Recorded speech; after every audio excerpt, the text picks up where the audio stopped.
Hello friends, welcome back our channel. आप सभी का आपके अपने चैनल पर स्वागत है। और आज हम बात करेंगे डे 4 के बारे में। जैसा कि आप सभी को पता है कि हम जो है DSSB TGT कंप्यूटर साइंस का क्रैश कोर्स कर रहे हैं, और जिसके अंदर हम डिजिटल के सारे टॉपिक्स PYQ कर चुके हैं। और आज जो है इससे लास्ट क्लास में डे 3 के अंदर हमने ऑपरेटिंग सिस्टम देखा था, और आज भी हम ऑपरेटिंग सिस्टम देखने वाले हैं। ठीक है भाई, तो ऑपरेटिंग सिस्टम के जो मॉर्निंग और जो आफ्टरनून शिफ्ट के हैं वो अभी हम देखेंगे, जिससे आपको आइडिया हो जाएगा कि कितना ये इम्पोर्टेंट है और कौन कौन से टॉपिक जो है इसमें से आते हैं। ठीक है, अगर मैं बात करूं आपकी मॉर्निंग शिफ्ट की या जो है आपकी आफ्टरनून शिफ्ट की, उसमें जो है आपके ऑपरेटिंग सिस्टम के इतने ज़्यादा क्वेश्चन नहीं थे। ठीक है, जो क्वेश्चन थे वो हम अभी डिस्कस करेंगे।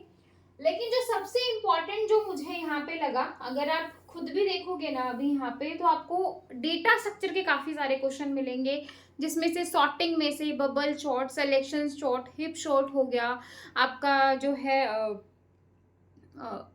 और जो सॉर्टिंग के जितनी भी चीज़ें हैं, जैसे आपका डिवाइड एंड कॉन्कर टेक्निक हो गई, सेकंड पास में आउटपुट क्या रहेगी, या फिर जो है कॉम्प्लेक्सिटी क्या रहेगी, इस टाइप के क्वेश्चन मैंने बहुत देखे। और आप यहाँ पे देख भी सकते हो ट्री में से क्वेश्चन। ठीक है, कि मैक्सिमम और minimum number of binary tree क्या होगा। काफ़ी सारे क्वेश्चन यहाँ पे देखने को मिले, यहाँ पे आप देख सकते हो। ठीक है, बाइनरी ऑपरेशन, ये सारा ये सब आपका ट्री में से ही है, मतलब आपका डेटा स्ट्रक्चर में से ही है। तो डेटा स्ट्रक्चर का पार्ट मुझे काफी ज्यादा लगा यहाँ पे।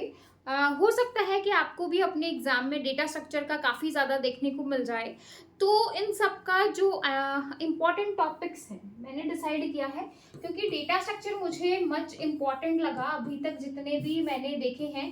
डेटा स्ट्रक्चर और computer network, data structure and computer network, ये दो सब्जेक्ट मुझे ऐसे लगे कि जिनमें जो है सबसे ज़्यादा जो है वेटेज जो है इनका लगा मुझे।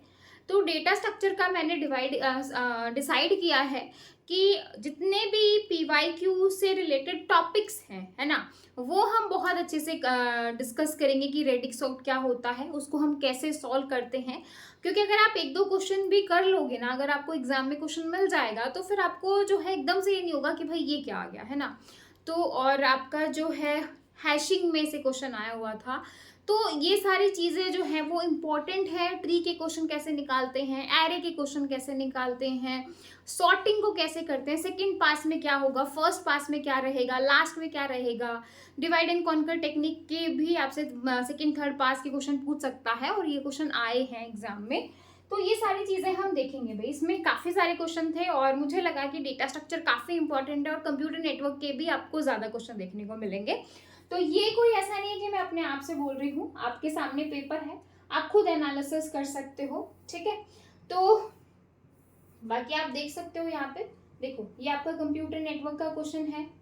तो इस तरीके से, बाकी अभी मुझे यहाँ पे आपको ये नहीं दिखाना, क्योंकि हम कर रहे हैं क्वेश्चंस, क्योंकि अगर हम एक एक चीज को देखने लग गए तो फिर हमें टाइम लग जाएगा। बस आप खुद ये देखो कि भाई जो मेजर पार्ट है हम उसको बहुत अच्छे से करके जाते हैं। ठीक है, ये सारे डिजिटल के क्वेश्चन आ रहे हैं जो रेड वाले आ रहे हैं। जैसे कि मैंने कहा कि ऑपरेटिंग सिस्टम के कम क्वेश्चन थे एग्जाम के अंदर। ठीक है, हाँ, ये पहला क्वेश्चन आपको ऑपरेटिंग सिस्टम का देखने को मिला कि which of the following is an alternative to the log based recovery system in database recovery. मतलब इस क्वेश्चन को हम जो है आपका डेटाबेस मैनेजमेंट सिस्टम उसे भी बोल सकते हैं, क्योंकि डेटाबेस मैनेजमेंट सिस्टम में भी जो है आपका रिकवरी वाला पार्ट है कि भाई ऑल्टरनेटिव कौन सा जो है लॉग बेस्ड रिकवरी स्कीम होगी। ठीक है, तो ये यहाँ पे आप देख सकते हो, shadow paging is an alternative log based recovery. जो शेडो पेजिंग है वो आपकी क्या होती है, ऑल्टरनेटिव जो है वो लॉग बेस्ड रिकवरी होती है। क्यों? क्योंकि भाई ये दो टेबल को, इसका आइडिया क्या होता है कि ये दो टेबल को मेंटेन करते हैं। मैं अभी आपको दिखाऊंगी कौन सी दो टेबल को मेंटेन करेगी।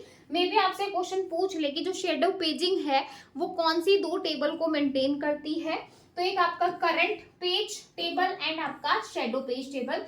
तो इन दो टेबल को जो है ये मैनेज करती है, current page table and shadow page table. ठीक है, ये जो है आपका ट्रांजेक्शन आपकी एग्जीक्यूट करे सीरियली, मतलब उसमें आपको काफी ज्यादा यूजफुल है। तो मेन आइडिया आपको समझ में आ गया होगा शेडो पेजिंग का। Store the shadow page table in non volatile storage. ठीक है, अब यहाँ पे आपका मैं एक होमवर्क आपसे पूछ लेती हूँ, क्वेश्चन पूछ लेती हूँ, नॉन वॉलेटाइल क्या होता है, व्हाट इज नॉन वॉलेटाइल। ठीक है, अब नॉन वॉलेटाइल से याद आया कि भाई वॉलेटाइल क्या होता है। अब वॉलेटाइल आ गया है तो भाई डिफरेंस भी बता दीजिए किसके बीच में, रैम एंड रोम के बीच में, और आपको कमेंट सेक्शन में बताना है इन दोनों में से कौन सी वॉलेटाइल है और कौन सी नॉन वॉलेटाइल है। ठीक है, okay, such that state of database prior to transaction execution में बी रिकवर्ड। ठीक है, अब मैं यहाँ पे आपको दिखा देती हूँ ताकि आपको डायग्राम से अच्छे से देखो। ये आपका एग्जांपल है शैडो पेजिंग का, और यहाँ पे आपके जो है डिस्क में पेजेस हैं, ये आपकी डिस्क है। ये हमने जो है मेमोरी मैनेजमेंट में देखे थे, ये पेजेस हैं डिस्क के अंदर, और ये मेंटेन करिए शैडो पेज टेबल और करंट पेज टेबल। ठीक है, तो ये आपका इस तरीके से जो है ये मेंटेन करती है, तो ये आपको ध्यान रखना है। डायग्राम देख के आपको हमेशा ध्यान रहेगा कि ये दो पेज टेबल को मेंटेन करती है। ठीक है,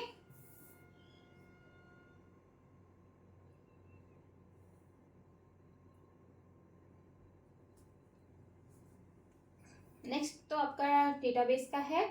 इसके बाद देखो भाई डिजिटल है ये भी।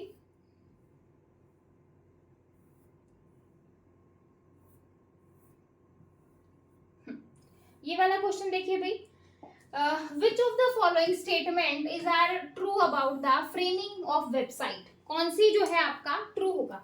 Showing which content will appear on, मतलब जो आपका जो कंटेंट जो है वो आपका शो हो रहा है पेज उसके अंदर, टेबल के अंदर, वो which page showing navigator between pages. ठीक है, तो यहाँ पे बोल रहा है कि कौन सा जो है वो ट्रू होगा, ट्रू पूछ रहा है, तो आपका आंसर यहाँ पे दोनों हो जाएंगे कि दोनों ही स्टेटमेंट आपकी क्या है, सही है।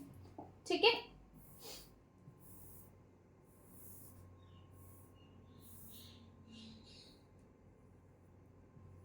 ये भी आपके डिजिटल के क्वेश्चन है।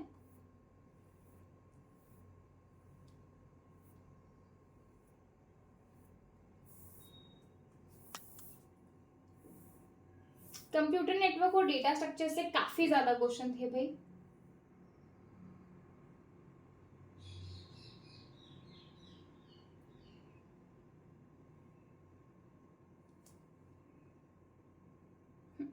ये वाला क्वेश्चन भी मुझे लग रहा है कि आपका ऑपरेटिंग सिस्टम का ही क्वेश्चन है। 500 kilobyte memory is managed using variable memory partition and are allowed for compaction. It currently using two partition size of 100 kilobyte and 130 respectively. The smallest allocation request in kilobyte that could be denied is 4. कि कौन सा जो है वो हम deny करेंगे। Memory management का question है, ध्यान से देखो, ये मुझसे मिस हो गया, ये आपका हाईलाइट नहीं था, लेकिन मैंने क्वेश्चन देखा तो ऑपरेटिंग सिस्टम का ही क्वेश्चन है। थर्ड क्वेश्चन है भाई, देखो आपका क्या बोल रहा है कि आपके पास एक 500 किलोबाइट का इस तरीके से 500, जिस तरीके से बोल रहा है उसी तरीके से काम करना है। 500 किलोबाइट का ये है, ठीक है, 500 का बोल रहा है। Memory partition and are allowed for compaction. Currently दो पार्टीशन है, कौन से पार्टीशन है, दो पार्टीशन है, एक आपका 100 का है और किलोबाइट, और एक है आपका 130 का। ठीक है भाई, बोल रहा है कि द स्मॉलेस्ट एलोकेशन रिक्वेस्ट, कौन सी को हम डिनाई करेंगे, स्मॉलेस्ट रिक्वेस्ट ऐसी कौन सी आएगी जिसको हम मना कर देंगे कि भाई हमारे पास स्पेस नहीं है। तो यहाँ से ये क्या हो गया, 230 हो गया, बचा कितना भाई, 270। 270 तक आपके पास कोई भी रिक्वेस्ट आएगी, चाहे 200 की आए, चाहे 250 की आए या 270 की आए, आप उसको मना नहीं करोगे क्योंकि 270 का आपके पास स्पेस है। अब इसमें से बोल रहे हैं स्मॉलेस्ट, 270 को हम नहीं करेंगे डिनाई क्योंकि भाई मेरे पास है, 250 को भी नहीं करेंगे, 170 को भी नहीं करेंगे, लेकिन अगर आपसे बोले कि भाई मुझे 271 जो है मेरा साइज है, लेकिन इसके पास क्या है, 270 ही है, तो जैसे ही 271 आ जाएगी आप क्या बोलोगे, मना कर दोगे। मिनिमम यही होगा ना, 271 के बाद 272, 73, 80, 300, 350 जितना भी आता है सबको डिनाई करोगे क्योंकि आपके पास क्या है, जगह कम है। लेकिन इसने क्या बोला है, स्मॉलेस्ट रिक्वेस्ट, है ना, तो आपका आंसर हो जाएगा यहाँ पे सी ऑप्शन, कि अगर 271 की भी रिक्वेस्ट आ गई तो आपको क्या करना पड़ेगा, मना करना पड़ेगा। ठीक है, तो यहाँ पे एक ये क्वेश्चन था। नेक्स्ट आपका कंप्यूटर नेटवर्क का है, थोड़ा सा मैं फिर देख लेती हूँ कहीं कोई क्वेश्चन मिस ना हो जाए। हाँ जी, नेक्स्ट क्वेश्चन है आपका डेडलॉक फ्री टेप ड्राइव में से क्वेश्चन है। देखो मेमोरी मैनेजमेंट का क्वेश्चन था, थोड़ा जो है न्यूमेरिकल वाला क्वेश्चन था और बहुत ज्यादा टफ नहीं था, जैसे बोला था आपको बस वैसे करना था।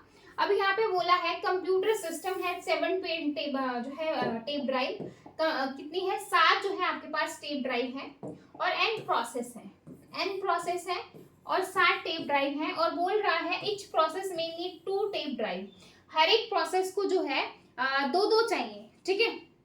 What is the maximum value of N which take system is guaranteed to be deadlock free, मतलब हम जो है मतलब कब बोल सकते हैं, मतलब कि भाई हमारा जो सिस्टम है वो क्या है, डेडलॉक फ्री है, ठीक है। यहाँ पे बोल रहा है गारंटेड टू डेडलॉक, मतलब मैक्सिमम वैल्यू बतानी है कि एन की हम कितनी मैक्सिमम वैल्यू ले सकते हैं।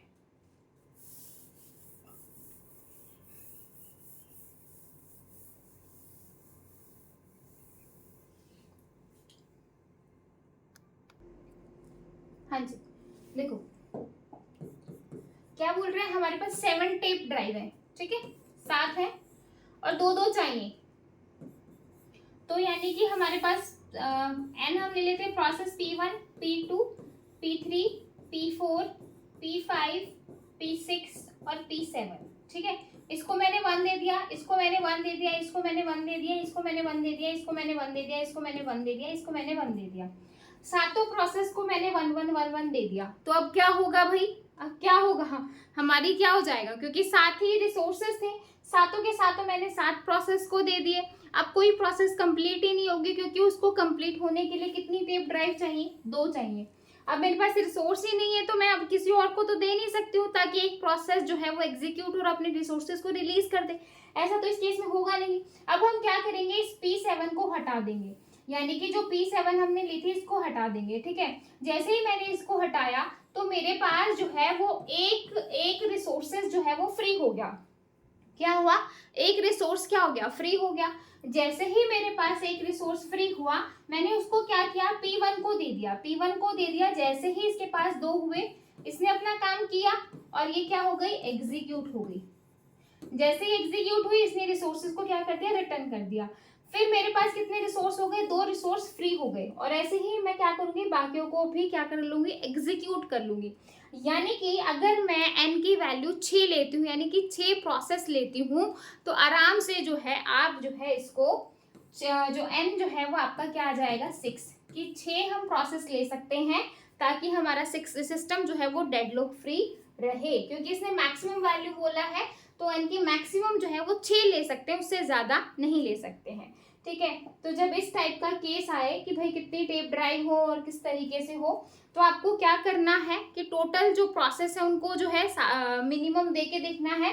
अगर यहाँ पे जो है 2 टेप ड्राइव ना हो के 3 होती तो मैं P1 को P2 को P3 को P4 को इनको क्या करती, 2 2 2 2 2 2 नहीं दे सकती थी, नहीं दे सकती थी ना, क्योंकि मेरे पास टोटल रिसोर्सेज कितने हैं, 7 ही है, 7 ही है। अब 7 ही है तो भाई मैं P4 को तो दे ही नहीं सकती। अब मैं क्या करूंगी, मेरे पास एक रिसोर्सेज फ्री है तो मैं इसको दे दूंगी और P1 मेरी क्या हो जाएगी, एग्जीक्यूट हो जाएगी। अगर यहाँ पे 2 टेप ड्राइव नहीं होता और 3 होता तो आपका आंसर होता है यहाँ पे 3, मैक्सिमम 3 ले सकते हैं। अब यहाँ पे 2 टेप ड्राइव है तो मैक्सिमम कितनी ले सकते हो, 6।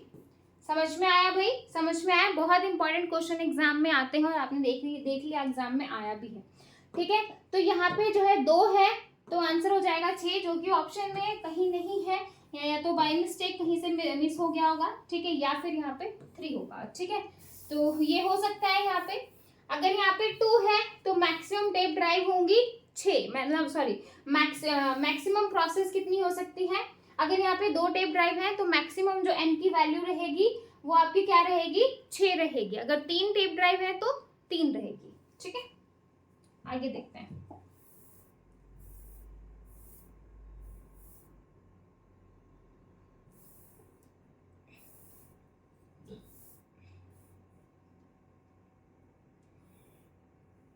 सॉफ्टवेयर इंजीनियरिंग के भी कई क्वेश्चन है भाई, सॉफ्टवेयर इंजीनियरिंग के भी कई क्वेश्चन है।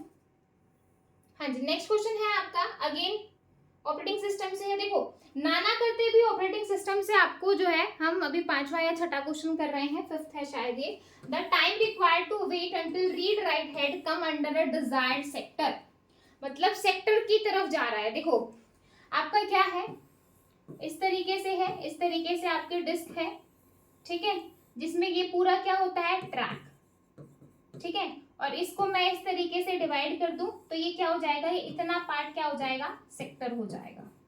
ट्रैक और सेक्टर में डिवाइड करते हैं। अगर आपका रीड राइट हेड ट्रैक की तरफ जाए, कहाँ पे जाए, रीड राइट हेड जो है वो ट्रैक के पास जाए, तो वो कौन सा टाइम हो जाएगा, सीक टाइम, ठीक है। और जब रीड राइट हेड आपका सेक्टर की साइड जाए तो वो आपका कौन सा टाइम हो जाएगा, रोटेशनल। हमेशा याद रखना, ट्रैक है तो रोटेशनल, और सेक्टर सॉरी ट्रैक है तो सीक, और सेक्टर है तो रोटेशनल। हमेशा याद रखना, सेक्टर की तरफ जा रहा है तो कभी भी सीक टाइम नहीं होगा, दोनों एस एस एक साथ नहीं आएंगे। अगर आप ट्रिक से याद करना चाहो तो यहाँ पे आपका आंसर हो जाएगा रोटेशनल।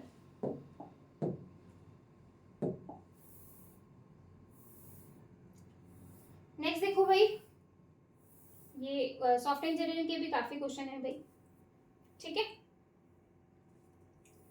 आप मुझे कमेंट सेक्शन में बता देना कि किसकी आपको थ्योरी करवानी है, डेटा स्ट्रक्चर की करवानी है, कंप्यूटर नेटवर्क की करवानी है, सॉफ्टवेयर इंजीनियरिंग की करवानी है, किसकी करवानी है।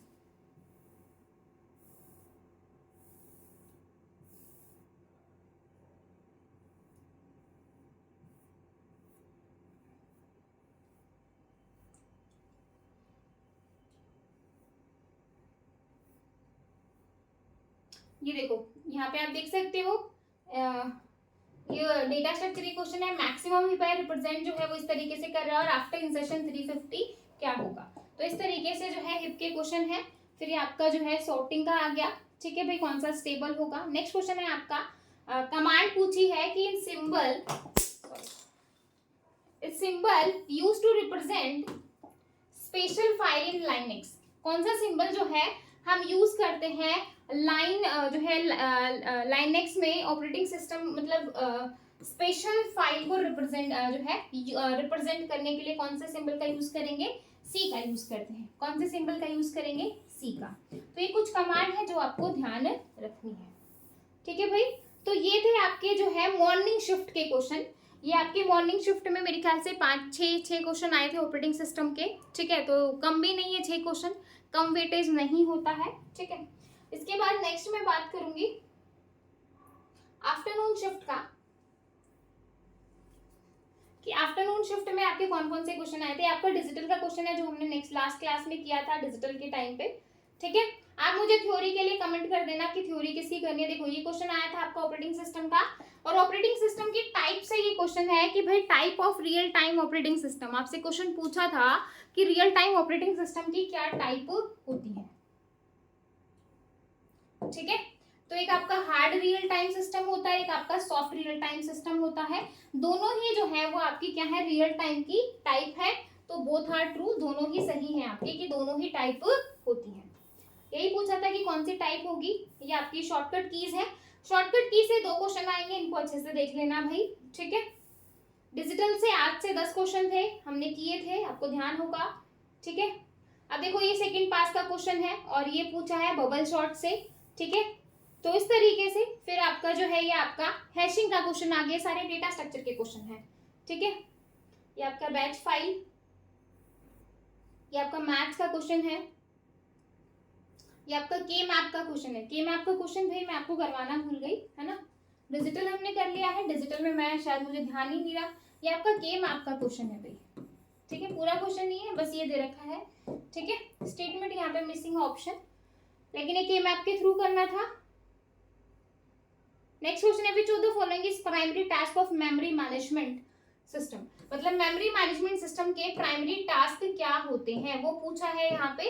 It keep track which part of memory are currently being used, कि भाई कौन सा जो है मेमोरी का हम करंटली पार्ट को यूज कर रहे हैं। तो बिल्कुल ये होगा भाई, बिल्कुल टास्क होगा, क्योंकि हमें जब यही नहीं पता कि हम जो है कौन सा पार्ट को यूज कर रहे हैं मेमोरी का, तो फिर कैसे काम चलेगा, ठीक है। और एक क्या है, व्हेन स्पेस इज अवेलेबल, अगर आपके पास खाली स्पेस अवेलेबल है तो जो हम क्या करेंगे, हम नेक्स्ट को क्या कर लेंगे, लोड करवा लेंगे, मेरे पास जगह अवेलेबल है तो भाई ठीक है, नेक्स्ट कैंडिडेट आ जाओ, ऐसे ही करते हैं।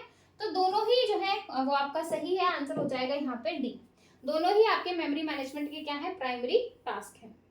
ये आपका देखो डायमेंशन एरे का है, ये भी आपका डेटा स्ट्रक्चर है, ठीक है। डेटा स्ट्रक्चर से काफी सारे क्वेश्चन है, ये आपका सी का क्वेश्चन है, ये आपका डिजिटल है, ये आपका डिजिटल है। और सूडो इंस्ट्रक्शन कहाँ पे होती है, इसके बाद जो है नेक्स्ट ये आपका HTML का था, ये आपके DI यानी कि डिजिटल के क्वेश्चन है। और ये आपका डिजिटल का क्वेश्चन था जो हमने डिस्कस किया था। ये आपके डेटाबेस के क्वेश्चन है, DBMS के हैं।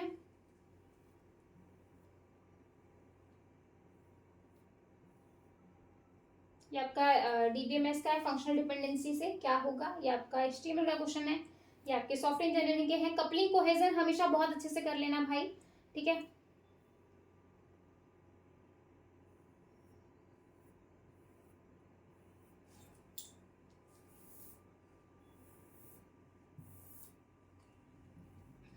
ये देखो भाई, डिस्क कंसिस्ट ऑफ, जो डिस्क होती है इस तरीके से, अभी हमने ट्रैक सेक्टर देखे थे, तो ये जो डिस्क होती है ना, इसमें क्या क्या होता है, इसमें आपका ट्रैक होता है, सेगमेंट होता है, सर्कल होता है। नहीं भी आपको ध्यान होगा, ट्रैक और सेक्टर तो होती है, तभी तो हमारा सीक टाइम, रोटेशनल टाइम, है ना, ऐसे करते हैं, है ना।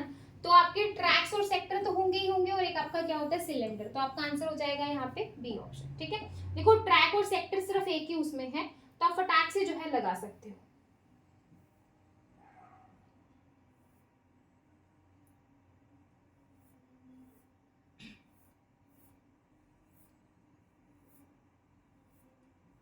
हाँ जी, ये क्वेश्चन आपका जो है थोड़ा सा न्यूमेरिकल क्वेश्चन है। न्यूमेरिकल क्वेश्चन पूछा था आपसे, जॉब्स दी हुई हैं, आप यहाँ पे देख सकते हो।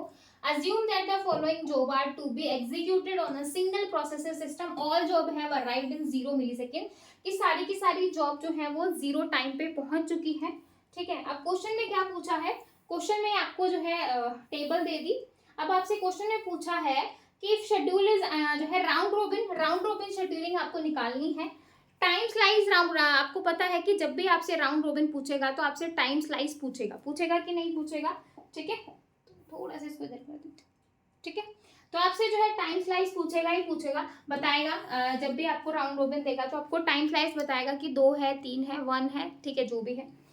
उसके बाद बोल रहा है कि आपको पी का जो है वो कंप्लीट टाइम बताना है, कि पी जो है वो किस टाइम पे कंप्लीट हुई है, जो पी प्रोसेस है। तो निकाल के देख लेते हैं भाई, ये आपके पास इस तरीके से है, ठीक है, दिखाई दे रहा है। तो ये आपके पास जो है प्रोसेस है। अब मैं इसका वो ले लेती हूँ, सेकेंड कलर चेंज करती हूँ, ये मैंने यहाँ पे बना लिया है, ठीक है।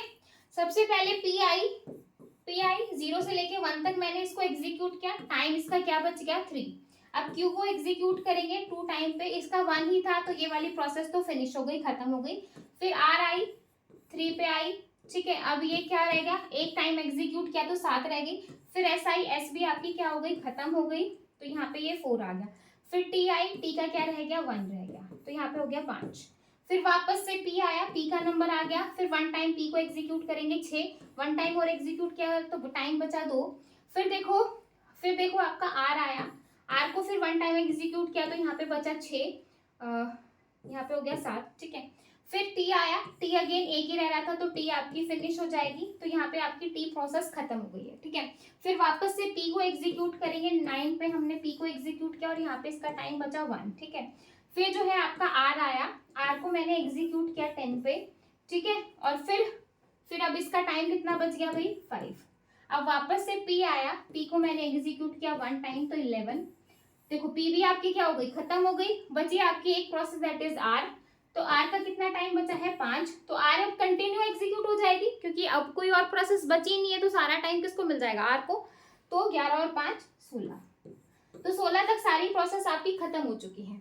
लेकिन आपसे क्वेश्चन में टोटल कंप्लीट टाइम नहीं पूछा, आपको आपसे क्वेश्चन में पूछा है कि पी का कंप्लीट टाइम क्या है।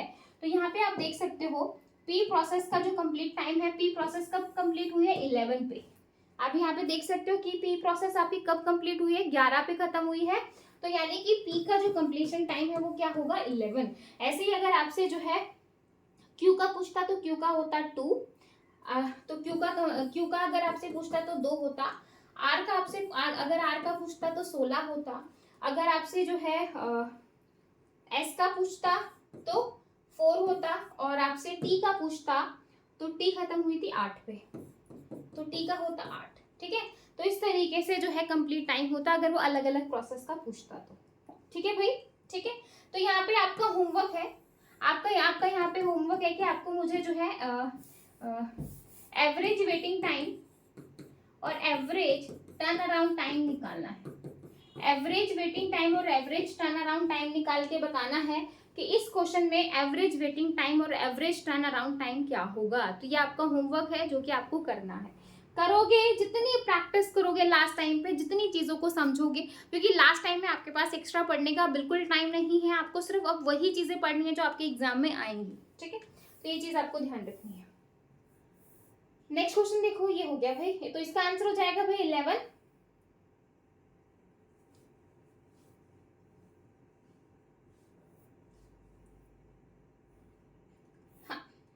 यही क्वेश्चन थे भाई आपके, यही क्वेश्चन थे आपके जो ऑपरेटिंग सिस्टम के क्वेश्चन आए थे। तो अभी आपको मुझे कमेंट सेक्शन में बताना है, कुछ मैंने आपको होमवर्क दिया है।